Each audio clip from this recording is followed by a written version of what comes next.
ನಮಸ್ಕಾರ, ಆದಾಬ್, ಜೈ ಭೀಮ್. ನಾನು ನಿಮ್ಮ ಭಾಗ್ಯನಾರಾಯಣ ಬೊಗ್ಗವರಪೋ. ನೀವು ನೋಡ್ತಾ ಇದ್ದೀರಿ ಸುದ್ದಿ ಸರ್ಕಲ್.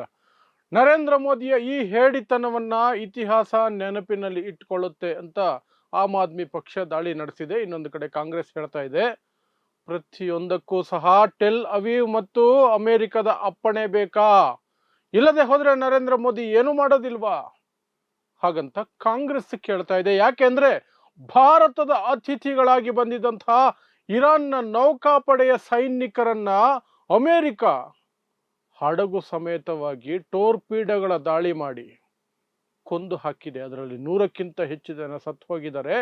32 ಜನರನ್ನ ಶ್ರೀಲಂಕಾ ನೇವಿ ಸೇವ್ ಮಾಡಿದೆ, ರೆಸ್ಕ್ಯೂ ಮಾಡಿದೆ. ಉಳಿದವರು ಎಲ್ಲಿ ಹೋದ್ರು ಕಾಣ್ತಿಲ್ಲ. ಒಟ್ಟಾರೆಯಾಗಿ 180 ಜನ ಸೈನಿಕರು ಆ ಇರಾನ್ನ ಶಿಪ್ನಲ್ಲಿ ಇದ್ರು, ಹಡಗಿನಲ್ಲಿ ಇದ್ರು. ಸೊ ಅವರು ಭಾರತದ ಅತಿಥಿಗಳು ಯಾಕಾಗ್ತಾರೆ, ಭಾರತಕ್ಕೆ ಯಾಕೆ ಬಂದಿದ್ರು, ಭಾರತದಿಂದ ವಾಪಸ್ ಹೋಗುವಾಗ ಅಮೆರಿಕ ಈ ನೀಚ ಕೃತ್ಯವನ್ನ ಮಾಡ್ತು. ಆದರೂ ಸಹ ನರೇಂದ್ರ ಮೋದಿ ಬಾಯಿಂದ ಒಂದು ಪದ ಹೊರಗಡೆ ಬರ್ತಾ ಇಲ್ಲ. ಅದಕ್ಕೆ ಆಮ್ ಆದ್ಮಿ ಪಕ್ಷದ ಸಂಜಯ್ ಸಿಂಗ್ ಕರೆದಿದ್ದು. ಮೋದಿಯ ಹೇಡಿತನ ಇದು. ಈ ಹೇಡಿತನವನ್ನ ಇತಿಹಾಸ ನೆನಪಿಟ್ಕೊಳ್ಳುತ್ತೆ ಅಂತ. ಅದೇ ಸಂದರ್ಭದಲ್ಲಿ ನನಗನ್ಸಿದ್ದು, ಈಗ ರಾಜೀವ್ ಗಾಂಧಿ ಅಥವಾ ಇಂದಿರಾ ಗಾಂಧಿ ಏನಾದರೂ ಬದುಕಿದ್ದಿದ್ರೆ, ಪ್ರೈಮ್ ಮಿನಿಸ್ಟರ್ ಆಗಿದ್ದಿದ್ರೆ ಪರಿಸ್ಥಿತಿ ಏನಾಗಿರ್ತಿತ್ತು, ಭಾರತದ ಪ್ರತಿಕ್ರಿಯೆ ಏನಾಗಿರ್ತಿತ್ತು. ಯಾಕಂದ್ರೆ ಭಾರತದ ಅತಿಥಿಗಳು, ಭಾರತದ ಆಹ್ವಾನದ ಮೇಲೆ ಭಾರತಕ್ಕೆ ಬಂದಿದ್ದಂತಹ ಅತಿಥಿಗಳನ್ನ ಯಾವುದೋ ಒಂದು ರಾಷ್ಟ್ರ ಕೊಂದು ಹಾಕುತ್ತೆ ಅಂದ್ರೆ, ಅದು ಸಹ ನಮ್ಮ ದೇಶದ ಸಮೀಪದಲ್ಲಿ, ಹಿಂದೂ ಮಹಾಸಾಗರದಲ್ಲಿ, ಇಂಡಿಯನ್ ಓಷನ್ ನಲ್ಲಿ ನಾವು ಯಾವ ರೀತಿಯ ಪ್ರತಿಕ್ರಿಯೆ ಕೊಡಬೇಕು, ಆ ಪ್ರತಿಕ್ರಿಯೆ ಕೊಡುವಂತಹ ಗುಂಡಿಗೆ ಧೈರ್ಯ, ತಾಕತ್ತು ಕೇವಲ ಇಲ್ಲಿಯವರೆಗೆ ಬಂದಿದ್ದಂತಹ ಇಬ್ಬರು ಪ್ರಧಾನಿಗಳಿಗೆ ಮಾತ್ರ ಇತ್ತು ಅಂತ ನಾನು ಅನ್ಕೊಳ್ತೀನಿ. ಅದರಲ್ಲಿ ಒಂದು ರಾಜೀವ್ ಗಾಂಧಿ, ಇನ್ನೊಬ್ಬರು ಇಂದಿರಾ ಗಾಂಧಿ. ಯಾಕೆ ಅಂತಲೂ ಸಹ ವಿವರಿಸ್ತೀನಿ. ಸೊ ಮೊದಲಿಗೆ ಸುದ್ದಿ ಏನು, ಭಾರತದಲ್ಲಿ ಜಗತ್ತಿನ ಎಲ್ಲ ನೌಕಾಪಡೆಗಳನ್ನು ಕರೆಸಿ ಮಿಲನ್ 2026 ಅನ್ನುವಂತಹ ಒಂದು ಕಾರ್ಯಕ್ರಮವನ್ನು ಆಯೋಜನೆ ಮಾಡಲಾಗಿತ್ತು ವಿಶಾಖಪಟ್ಟಣಂನಲ್ಲಿ. ಅಲ್ಲಿಗೆ ಇರಾನ್ನ ನೌಕಾಪಡೆಗೂ ಸಹ ಆಹ್ವಾನವನ್ನ ಭಾರತ ಕೊಟ್ಟಿತ್ತು. ಇರಾನ್ನ ನೌಕಾಪಡೆ ಬಂದಿತ್ತು. ಅದರಲ್ಲಿ 180 ಜನರ ನೌಕಾ ತುಕಡಿ ಇತ್ತು, ನೌಕಾದಳ ಬಂದಿತ್ತು, ನೌಕೆಯೂ ಸಹ ಬಂದಿತ್ತು. ಸರಿ, ಅದು ಮುಗಿಸ್ಕೊಂಡು, ಆ ಕಾರ್ಯಕ್ರಮವನ್ನು ಮುಗಿಸ್ಕೊಂಡು ವಾಪಸ್ ಹೋಗ್ತಿರ್ಬೇಕಾದ್ರೆ ಶ್ರೀಲಂಕಾದ ಜಲಗಡಿ, ನಾನು ಯಾಕೆ ಒತ್ತಿ ಹೇಳ್ತಿದ್ದೀನಿ ಅಂತ ಆಮೇಲೆ ಗೊತ್ತಾಗುತ್ತೆ ನಿಮ್ಗೆ. ಶ್ರೀಲಂಕಾದ ಜಲಗಡಿಯಲ್ಲಿ ಹಿಂದೂ ಮಹಾಸಾಗರ ಸಮುದ್ರ, ಇಂಡಿಯನ್ ಓಷನ್, ಇಲ್ಲಿ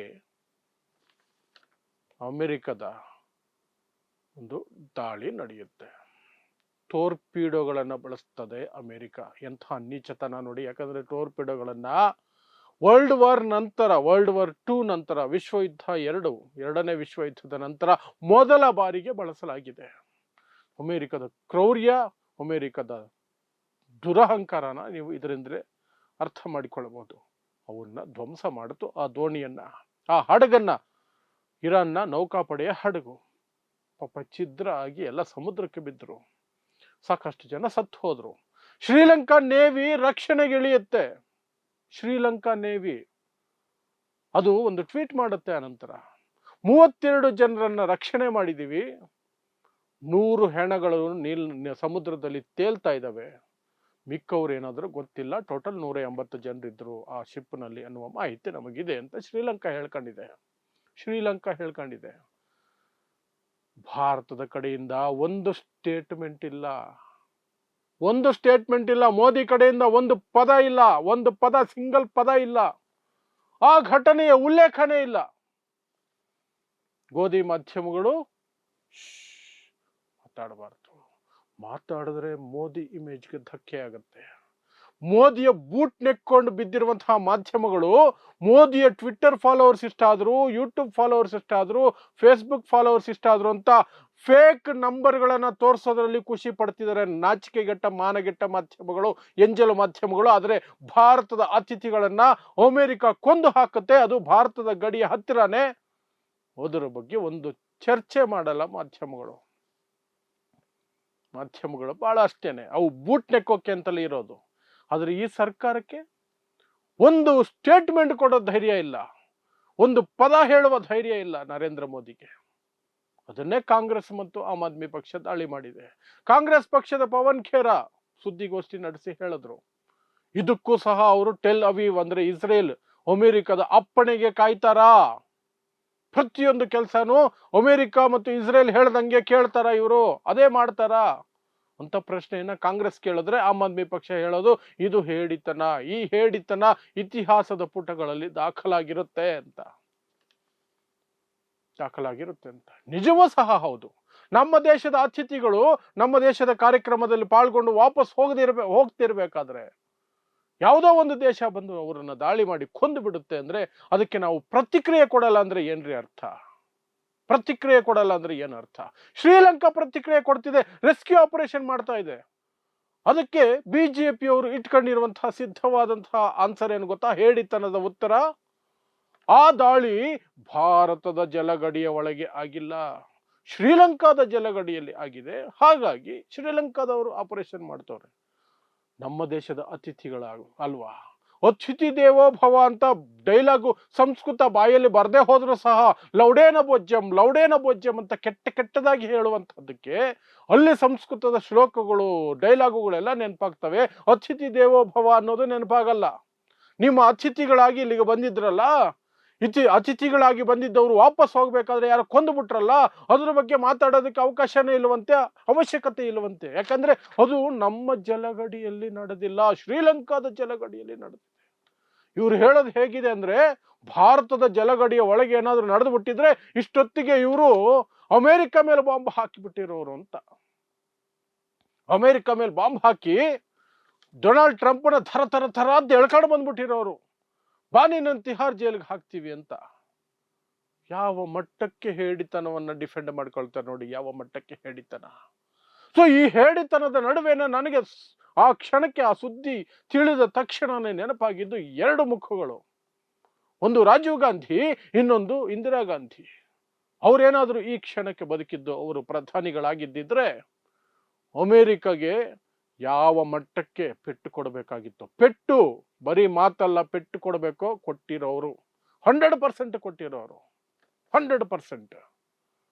ಯಾಕೆ ನಾನು ಹಾಗೆ ಹೇಳ್ತೀನಿ ಅಂದ್ರೆ, ನಿಮಗೆ ಇಂದಿರಾ ಗಾಂಧಿ ಬಾಂಗ್ಲಾದೇಶವನ್ನ ಸ್ವತಂತ್ರಗೊಳಿಸಿದಂತಹ ಯುದ್ಧ ಗೊತ್ತಿದ್ರೆ 1971ರದ್ದು, ನಿಮ್ಗೆ ಅರ್ಥ ಆಗತ್ತೆ.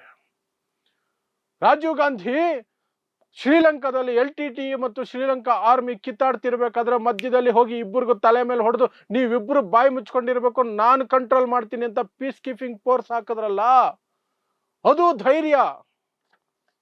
ಇಬ್ಬರಿಗೂ ತಲೆ ಮೇಲೆ ಹೊಡೆದು ನನ್ನ ಮಾತು ಮೀರಿ ಶ್ರೀಲಂಕನ್ ಆರ್ಮಿನೂ ನಡ್ಕೊಳಂಗಿಲ್ಲ, LTTE ನಡ್ಕೊಂಡ್ರೆ ನಿಮ್ಮಿಬ್ಬರನ್ನ ಮುಗಿಸ್ಬಿಡ್ತೀನಿ ಅಂತ ರಾಜೀವ್ ಗಾಂಧಿ ಹೇಳಿದ್ದ ಅವತ್ತು. ಪೀಸ್ ಕೀಪಿಂಗ್ ಫೋರ್ಸ್ ಅನ್ನ ಅಲ್ಲಿ ಹಾಕಿದ್ದು. ಆ ನಂತರ ಆ ಪೀಸ್ ಕೀಪಿಂಗ್ ಫೋರ್ಸ್ ತನ್ನ ಉದ್ದೇಶಕ್ಕೆ ಅಡ್ಡದಾರಿಯಲ್ಲಿ ಬಿದ್ದು ಬೇರೆ ಏನೋ ತಪ್ಪುಗಳನ್ನ ಮಾಡ್ತು, ಅದು ಬೇರೆ ವಿಚಾರ. ಅದು ರಾಜೀವ್ ಗಾಂಧಿ ಜೀವಕ್ಕೆ ಕುತ್ತನ್ನ ತಗೊಂಡು ಬಂತು. ಬಟ್ ಆ ಕ್ಷಣಕ್ಕೆ ಪ್ರತಿಕ್ರಿಯಿಸುವಂತಹ ಧೈರ್ಯ ಇದೆಯಲ್ಲ, ಗುಂಡಿಗೆ ಇದೆಯಲ್ಲ, ಅದು ಒಬ್ಬ ದೇಶದ ಪ್ರಧಾನಿಗೆ ಬೇಕಾಗಿರೋದು. ಭಾರತಕ್ಕೆ ಅಂತಹ ಪ್ರಧಾನಿಗಳು ಬೇಕು, ಅಂತಹ ಧೈರ್ಯವಂತ ಪ್ರಧಾನಿಗಳು ಬೇಕು. ಕಂಡವ್ರನ್ನ ಹೋಗಿ ವಿದೇಶಗಳಲ್ಲಿ ತಪ್ಪಿಕೊಂಡು ಸುಮ್ನೆ ಕಿಸ್ತು ಬಿಟ್ಟು ಬರೋದಲ್ಲ, ಹಲ್ಲು ಕಿಸ್ತು ಬಿಟ್ಟು ಬರೋದಲ್ಲ, ಕಿಸಿ ಅಂತ ನಕ್ಬಿಟ್ಟು ಬರೋದಲ್ಲ ವಿದೇಶಾಂಗ ನೀತಿ. ಸೌತ್ ಏಷ್ಯಾದಲ್ಲಿ ನಮ್ಮದು ಪವರ್ಫುಲ್ ದೇಶ, ಸೂಪರ್ ಪವರ್ ನಾವು ಸೌತ್ ಏಷ್ಯಾಗೆ. ಅದನ್ನೇ ಇರಾನ್ ಹೇಳ್ತಾ ಇದೆ. ಸೌತ್ ಏಷ್ಯಾದಲ್ಲಿ ಇಂಡಿಯಾನೇ ಪವರ್ಫುಲ್, ಅದು ಮಾತಾಡಬೇಕು ಈಗ ಅಂತ ಹೇಳ್ತಿದೆ. ಇರಾನೇ ಹೇಳ್ತಿದ್ರು ಸಹ ಇಂಡಿಯಾಗೆ ಮಾತಾಡಕ್ಕೆ ಎಪ್ಸ್ಟೀನ್ ಫೈಲ್ಸ್ ಇದೆ ಅಂತ ಹೇಳ್ಕೊಂಡು ಬಾಯಿ ಮುಚ್ಕೊಂಡಿದ್ದಾರೆ. ಒಂದು ಪ್ರತಿಕ್ರಿಯೆ ಇಲ್ಲ. ಖಾಮಿನೈ ಹತ್ಯೆ ಕುರಿತಾಗಿ ಒಂದು ಪ್ರತಿಕ್ರಿಯೆ ಇಲ್ಲ. ನಿನ್ನೆ ವಿಡಿಯೋ ಮಾಡಿದ್ದೆ ನಾನು, ಒಂದು ಪ್ರತಿಕ್ರಿಯೆ ಇಲ್ಲ. ಈಗ ಇದಕ್ಕೆ ಭಾರತದ ಅತಿಥಿಗಳನ್ನೇ ಕೊಂದು ಬಿಸಾಕಿದ್ರು ಸಹ ನೋ, ಇಟ್ಸ್ ಓಕೆ. ನಮಗೆ ನಮ್ದು ಫೋಟೋಶೂಟ್ ಮುಖ್ಯ.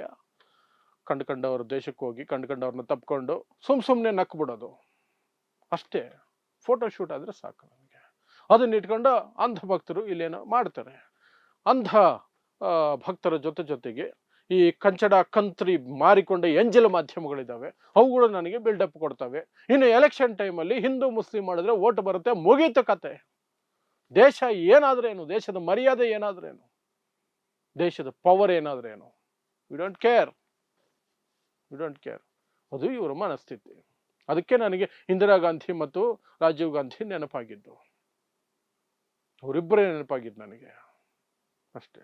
ಸೊ ಇದಿಷ್ಟು ಭಾರತಕ್ಕೆ ಅತಿಥಿಗಳಾಗಿ ಬಂದಿದ್ದಂತಹ ಇರಾನಿ ಸೈನಿಕರನ್ನ, ನೌಕಾದಳದ ಸೈನಿಕರನ್ನ ಅಮೆರಿಕ ಕೊಂದು ಹಾಕಿದ್ರು ಸಹ ಭಾರತ ಮೌನವಾಗಿದ್ದಾರಲ್ಲ, ಅದರ ಕುರಿತಾಗಿ ನನ್ನ ವಿಶ್ಲೇಷಣೆ ಅಷ್ಟೇ. ಸೊ ಇಂತಹದ್ದೇ ವಿಶೇಷ ಸುದ್ದಿಗಳಿಗಾಗಿ ನೋಡ್ತಾ ಇರಿ ಸುದ್ದಿ ಸರ್ಕಲ್. ನಾನು ನಿಮ್ಮ ಭಾಗ್ಯನಾರಾಯಣ ಬೊಗವರಪು.